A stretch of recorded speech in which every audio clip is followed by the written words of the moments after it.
The snowstorm came out of nowhere.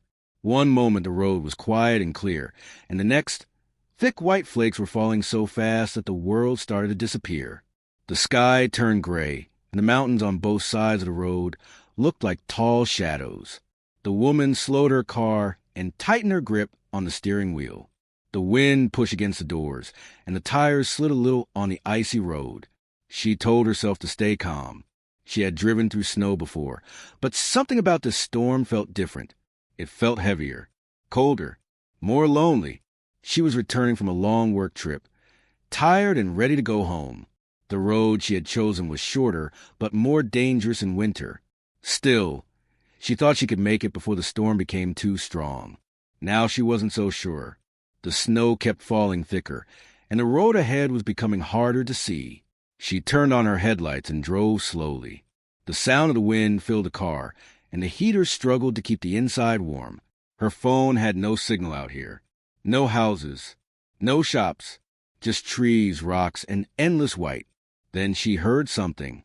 At first, she thought it was the wind or her imagination. A faint sound, like a small cry, carried through the storm. She slowed down even more and leaned forward, trying to hear. The sound came again, weak, thin, almost like a baby's voice. Her heart skipped. There was no one else on the road. No cars. No people walking in this weather. She stopped the car and turned off the engine. The world went quiet except for the storm. She opened her door, and the cold air rushed inside, making her shiver. She stood there for a moment, listening. The sound came again. It wasn't the wind. It wasn't a bird. It was something alive. She closed the car door and walked slowly toward the side of the road, her boots sinking into the deep snow. Each step felt heavy. The wind pushed snow into her face, making her eyes water. She called out softly, "Hello? Is anyone there?" No answer, only the storm. Then the sound came again, clearer now. A small cry, weak and broken. Her heart began to beat faster, fear mixed with concern. This area was known for wild animals. Bears, wolves, even tigers, though they were rare. She told herself to be careful, but she couldn't ignore the sound. She followed it, step by step, toward a group of trees near the road. The snow was deeper here, reaching her knees. Her legs burned with every step. The wind howled louder between the trees. The cry came again, closer now. She pushed past low branches covered in snow, and then she saw it. At first, she thought it was a piece of white cloth or a small animal lying still. But then it moved. A tiny white tiger cub lay half buried in the snow. Its fur was covered in ice. Its small body was shaking. Its eyes were half open, dull and tired. It tried to lift its head but failed and let out a soft, weak cry. Her breath caught in her throat. A tiger cub, out here, alone. She knelt in the snow without thinking. The cold soaked through her jeans, but she didn't care. The cub tried to crawl toward her. Its tiny paws moved slowly, leaving small lines in the snow. After a few seconds, it collapsed again. The cub looked at her. Its eyes were full of fear and pain. It let out another cry, softer this time, like it didn't have the strength anymore. She felt her chest tighten.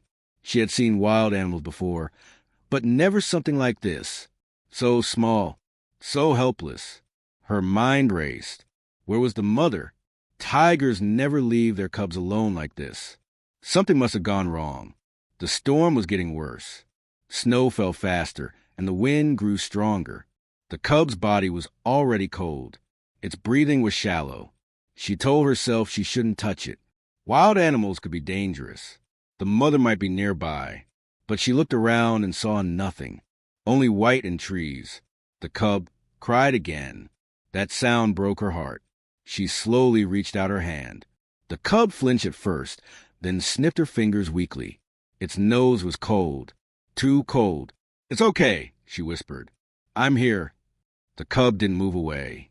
Instead, it leaned its small head against her hand. Tears filled her eyes. She knew she couldn't leave it there. Not in this storm. Not like this. She took off her jacket and wrapped it gently around the cub. Its body was so light. Too light. She lifted it carefully and held it close to her chest. The cub let out a tiny sound and pressed its head against her.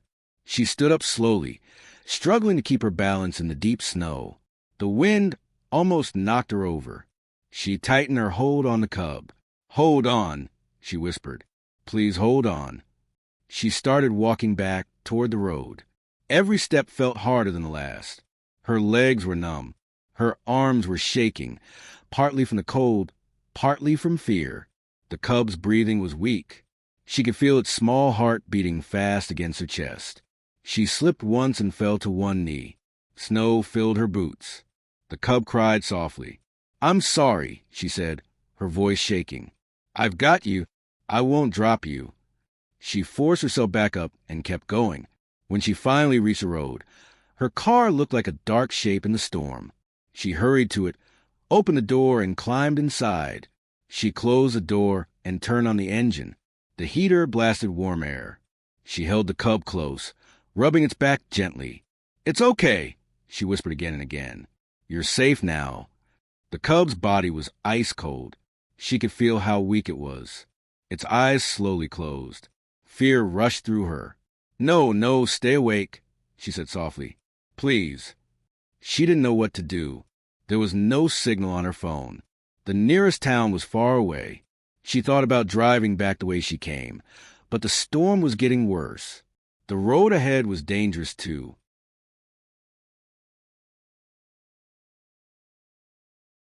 Her hands were shaking. She pressed the cub gently against her chest, trying to share her warmth. "I'm not leaving you," she whispered. "I promise." Outside, the storm howled. Inside the car, a tiny life fought to survive. She took a deep breath and looked at the road ahead. She had no idea how this story would end, but she knew one thing. She wasn't going to give up on the tiny white tiger cub in her arms. The heater took time to work. The air inside the car was still cold, and her fingers felt stiff as she held the cub close. She rubbed its tiny back with slow, gentle movements. The cub's fur was wet and clumped with ice. Its breathing was weak, barely rising and falling. "Please stay with me," she whispered. The cub made a soft sound, like a tired sigh. Its eyes opened for a second and then closed again. Fear tightened in her chest. She turned the heater higher and pointed the vents toward the passenger seat. She placed the cub on her lap, still wrapped in her jacket, and covered it with her scarf too. Her phone buzzed. No signal. Nothing. She wiped her face with the back of her hand. Her cheeks were wet, and she realized she was crying. She started driving. The road was almost invisible now.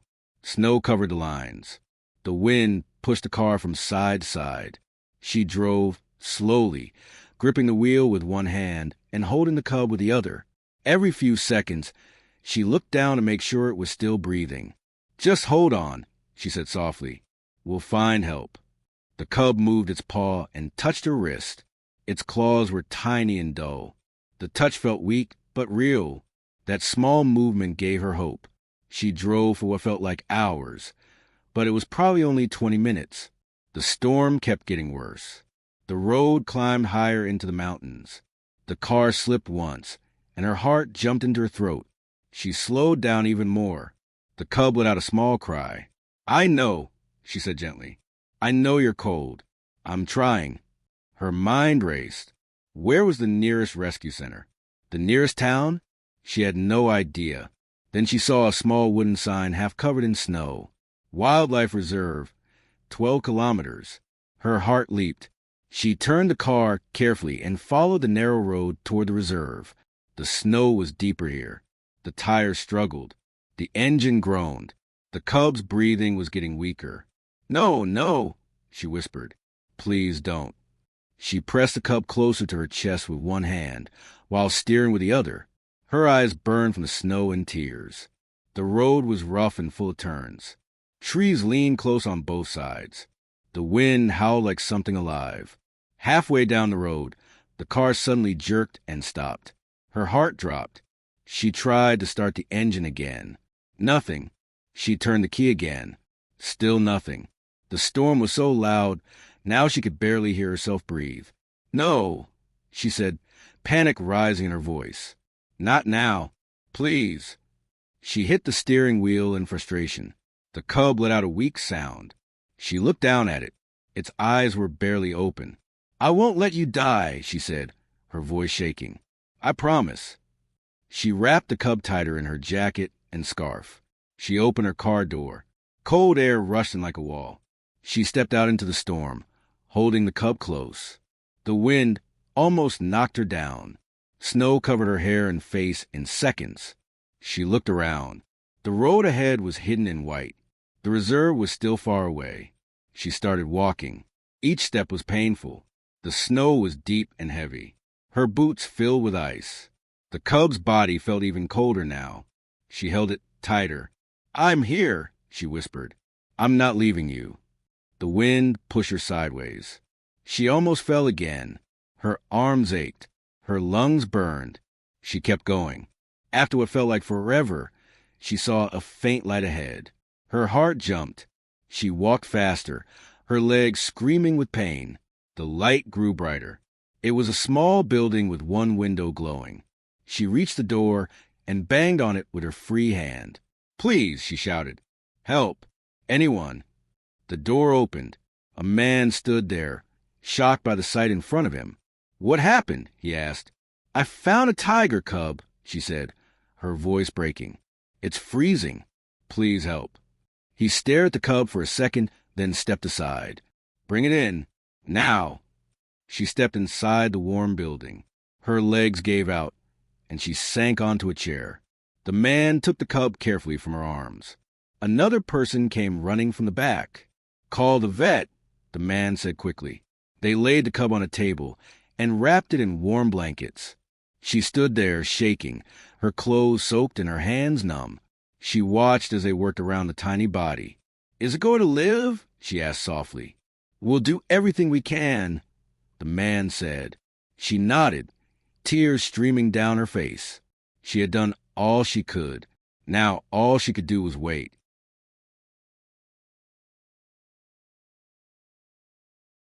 The heater slowly filled the car with warm air, but it didn't feel like enough. The woman kept the tiny cub pressed against her chest, rubbing its back with her hand again and again. Its fur was still wet and cold, and its body felt far too light. "Please stay with me," she whispered. The cub made a soft sound, almost like a weak sigh. Its eyes opened for a moment, and then closed again. Fear squeezed her heart.